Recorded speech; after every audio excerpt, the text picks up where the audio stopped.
àndandoo yi maa ngi rafetlu seen ñëw ci suñu atelier bi man Julie Cissé laa tudd jiite GIPSOA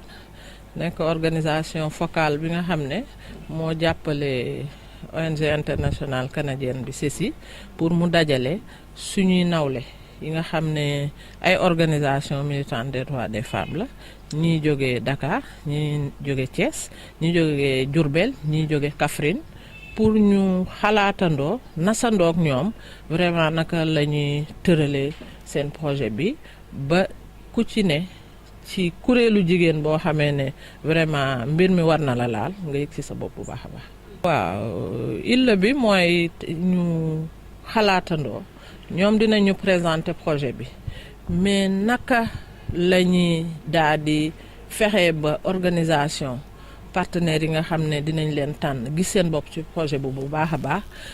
ñun ñoo koy nasandoo dinañu dem ba nasandoo même critères de sélection yi et ça c'est extrêmement important donc ñoom defuñu rek seen ruq ñëw tegal ñu dañu def ay jéego am seen projet am financement ñu ne pour mise en œuvre bi nañu dem gisi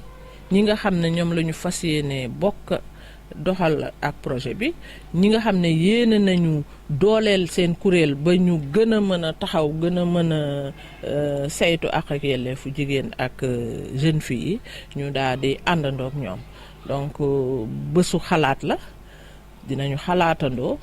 génne ay ponk ay tëralin yoo xam ne projet bi buñ ko commencé dérouler vraiment kenn ku ci ne di nga ci gis sa bopp mais di nga am yëg-yëgu ne lii ba ñu koy nas tëralin bi bokk naa ci. ni mu ko waxee xam nga projet bi tur bi nee nañu tur wuyu na borom baat ak taxawaayu jigéen yaakaar naa ne suñu baat gën a kawe mais am nañu kàddu naam parce que tamit duñu fel ak yi ñu am. Sénégal jigéen ñi am nañu kàddu mais kàddu googu gën a yéeg mais bu yéegee taxawaayu jigéen gëddaam ak ci ak yelleef doomu aadama surtout jigéen ak jeune fille ñu gën ci mën a yëg vraiment ay ak yi gën a mën a def ay jéego kanam. waaw may wax ci ponk boobu aussi pour baat bi gën a kawe parce que dañuy reprocher ne jigéen ñi dañuy beru di def seen mbir. mais projet bi journée démb bi daanaka ay kilifa rek la ñu dem seeti. kilifa diine yi kilifa aada yi. église comme ligue régionale imam ulema am nañ ci ay personnalités yoo xam ne yaakaar naa démb bi ñu génnee saalu sëñ As Baro Ndiéguène mi président régional dafa ne man dama gën a dal loolu ma kontaan ci lool parce que wane nañu ne Sénégal suñu autorités religieuses yi. vraiment comprendre nañu justesse su ak portée xeex bi te ñu ngi ci ànd ak ñun. man maa ngi tudd Ndeye Fatma Seye dëkk Pout. waa Soleil ndaje bi bokk na ci jigéen xam droit loolu moom yaakaar naa li ko ëmb ci la bokk waaw ak ñuy jàppalante ñun jigéen maanaam organisation jigéen ñi au lieu que ñuy bokkatu rek ci benn place di liggéey ñoom rek ñu fexe ba nekk genre réseau ay association yu bari. ñu ànd ñoom ñëpp di liggéey parce que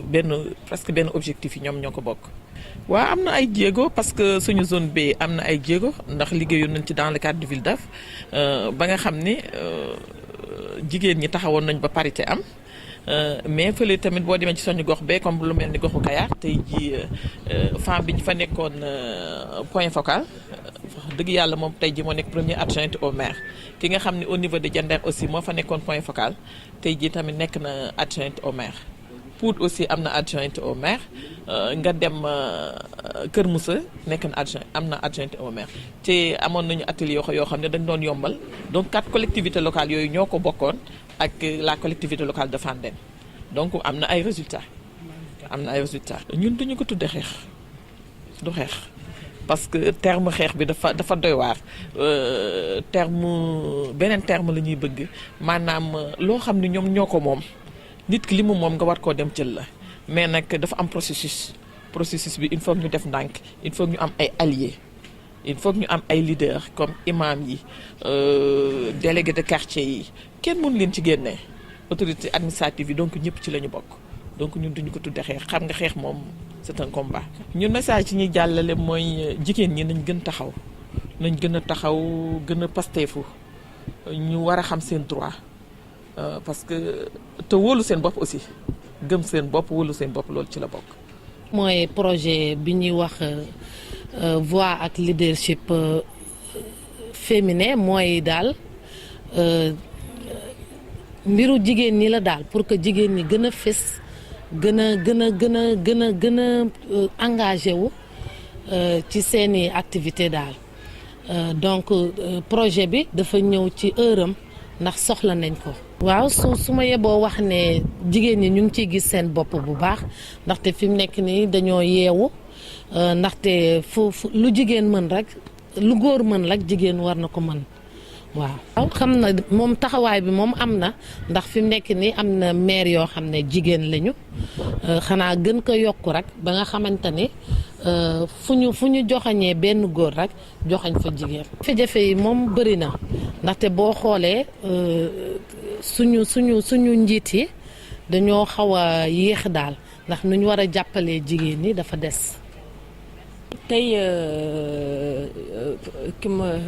atelier bi dafa nekk atelier boo xamante ni atelier bu am njariñ la parce que atelier bi dafay wax ci voix et leadership des femmes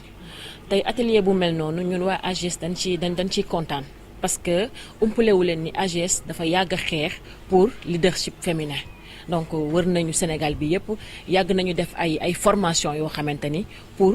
génne leadership boobu nga xamante ni mu ngi ci biir jigéen ñi pour jëmmal ko pour taxawal ko boobu sax mën naa depuis 2010 ak kii bu ñu amoon loi sur la parité nekkoon na loo xamante ni suñu porte drapeau la porte flambeau la donc dañu bëgg nag loolu nga xamante ni dañu ko am ñu jëmmal ko moom mooy lan ñu taxaw nag affirmer suñu leadership parce que xeex nañu ba téye ko mais suñu moytuwul nañu rëccaat parce que jigéen ñu bëri duñu dem jëli li nga xamante ni moom nañu moom donc tey loi bi am na fu ñu dooleel donc doole bi ci des ñun ñoo ko mën a jox suñu bopp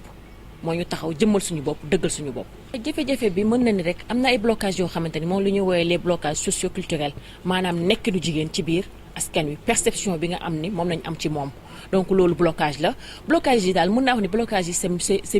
c'est multisectoriel c'est multidimensionnel mais nag boobu nag nekk na blocage boo xamante ni blocage bu gën a fës la parce que dañuy jàpp rek jigéen dafa war a nekk ci gannaaw dañuy jàpp rek jigéen bu organisation nekk bu amee benn kuréel bu taxaw ñoom da leen di faral di leen jox rek li ñuy woowee l'organisation des rencontres organisation fêtes yi maanaam ñoom à chaque fois dañu ci gannaaw ñoom ñooy tàcc ñoom ñooy accompagner xumbute yi waaye ñoom duñu taxaw pour di waxal nit ñi te nag elles sont capables mën nañu ko xanaa di leen ñaax rek di leen ñaax pour ñu dem ci élection yi parce que bu ñu waxee local maanaam dafa nekk loo xamante ni ci biir dëkk bi la donc loolu noonu dafay fësal li nga xamante ni ñun moom la ñuy dund donc li ñuy dund nag ci dëkk bi yaakaar naa ni jigéen ñi ñoom ñoo ko gën a mën a xam donc il faudrait ñu bàyyi ñun ñuy waxal ñu dem taxaw fi nga xamante ni moom la ñuy waxee pour mën a waxal suñu bopp te loolu na lan moo koy maye nañu bokk ci élection yi nañu jiitu ci liste yi bi xanaa rek di gën a ñaax jigéen ñi ñu génne xam nañu sax ñoom ay leader lañu mais dafa nekk loo xam te ni dafa dëxëñ ci seen biir donc pour ñu jéem a fësal leadership boobu noonu mën nañu ko te bu soobee yàlla suñu leen accompagner rek dañ ko mën a génne jërëjëf. ci madame Nia Adama Ndiaye man Diourbel laa jóge pour ñëw tey participer ci formation bi. waaw balaa ñuy sori tuuti rek ñi nga xam ne tey ñoo ñu may tey ñu ñëw tey ci hôtel Dabib bi à Thiès quartier 10e participer ci loolu mooy le projet bi nga xam ne mooy voix et leadership des femmes occuper les femmes fii ñoom macha allah ak tamit partenaires yi nga xam ni ñoom ñoo ànd ak ñun ak ñu lëkkale ko tam avec la coordinatrice muy madame Julie Cissé ñu daldi ci nag dugal suñu association ñu koy rafetlu lool tabaarkàlla ñu ñëw tey nag ñun ñëpp ñu daldi fi daje bi rek du lenn lu dul ñun jigéen ñi ñu xool rek nan la ñuy mën a ànde ba mu gën a rafet ba macha allah ñu mën a jublu ci liggéey bi nga xam ni société bi pour ñëpp la te ku gis ne vraiment majeure partie bi yëpp boo gisee ci élection yi femmes yi daanaka ñoom ñooy voté kon nag tey ci instance de décision yi day daal di rafet ñun tamit bi ñu organisé woo tamit ñu daal di ñëw tey fii nag xool tamit yokkaat macha allah suñu formation ba bu ñu delluwaatee ca gox yi ñu dëkk ñu fexe ba mbir bi bu ñëwee rek ñu xool nan la ñuy ànde ba mu rafet rek ba mën a bokk ca yooya parce que tamit jigéen ñi ñoo mën a xeex ak seen bokk seen àq ak yelleef parce que góor ñi duñ ñu ko defal de certes sax suñuy càmmiñ lañu suñuy mbokk lañ suñuy wayjur mais problème mu jigéen moo ko mën a défendre boppam. waaw loolu aussi tamit macha allah comme ni nga waxee rek jéego yi ñoo ngi ci boobu ba léegi ndax suñu association xaw na diir loolu aussi tamit ñu lëkkaloo ci ak l'AJS association femmes juristes Sénégal bi nga xamee ne ñun parajuriste lañu tamit bu AJS ñuy xeex foofu bu baax a baax ak yelleefi jigéen ñi ci fàll boobu tabarkàlla jigéen ñi ñoo ngi leen ciy jàppale di leen xamal seen droit di leen gunge macha allah ci loolu aussi tamit instance élective yi bu ñëwee aussi dinañ xool nan lañ koy masla ndax am nañ chance ci arrondissement yi ñu am ay femmes yu bokk ci suñuy kuréel yàlla def ñu daal di dugg ci liste yi au niveau des communes aussi man mi duggoon naa ci ñi ci des tamit dañ ciy dugg amin incha allah noonu rek lañ ciy nekkee bu boobaa bu jotee rek ñu xool nan lañ ko daan defee rek jéem a waxtaan ak suñu góor ñi léegi nag jéem a taxaw bu baax a baax pour mën a bokk ci liste yi comme ni may waxee rek ñu mën a teew défendre suñuy cause. Je m'appelle Katia Torregrossa, je suis ici pour représenter l'ambassade du Canada au Sénégal. Ce qui nous réunit ici à Thiès, c'est un atelier de partage. C'est un atelier de partage qui nous réunit aujourd'hui à Thiès dans le cadre d'un projet qui est financé par le gouvernement du Canada. C'est un projet qui s'appelle Voix et leadership des femmes. Qui se veut un projet qui s'inscrit dans un engagement plus large du gouvernement du Canada pour appuyer les organisations de la société civile locale féminine qui œuvrent pour les droits des femmes et des filles.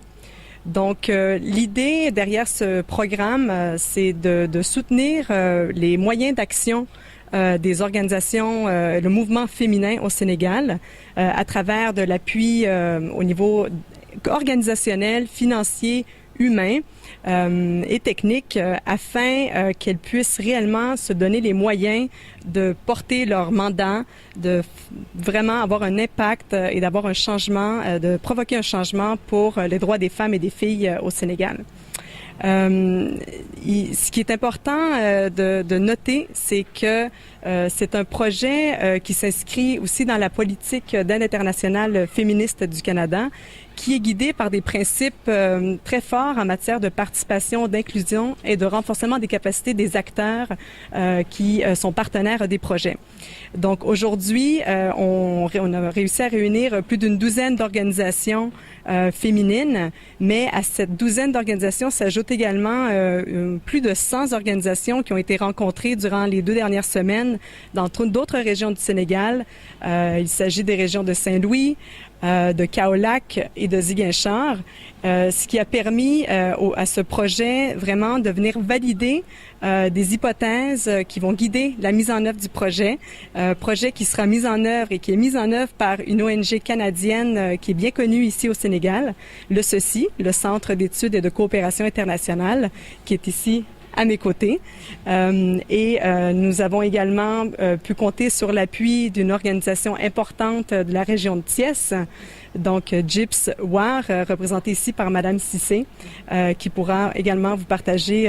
quelques mots concernant cet exercice d'atelier de partage que nous avons aujourd'hui à Thiès. Les femmes de Thiès, il ne s'agit pas de choisir les femmes de Thiès à ce stade-ci. Nous sommes dans un exercice de validation. Donc, comme je l'ai expliqué, l'atelier d'aujourd'hui s'ajoute à 3 autres ateliers qui ont eu lieu dans 3 autres régions du Sénégal, mais avec une perspective de rayonnement autour de cette région. Donc aujourd'hui à Thiès, nous avons pu compter sur la participation d'organisations qui ne proviennent pas uniquement de Thiès, mais également de Diourbel, de Dakar et de Kaffrine. Il s'agit vraiment En fait, le choix de Thiès était pour assurer un certain rayonnement au niveau de la représentation des organisations qui participaient à l'atelier d'aujourd'hui.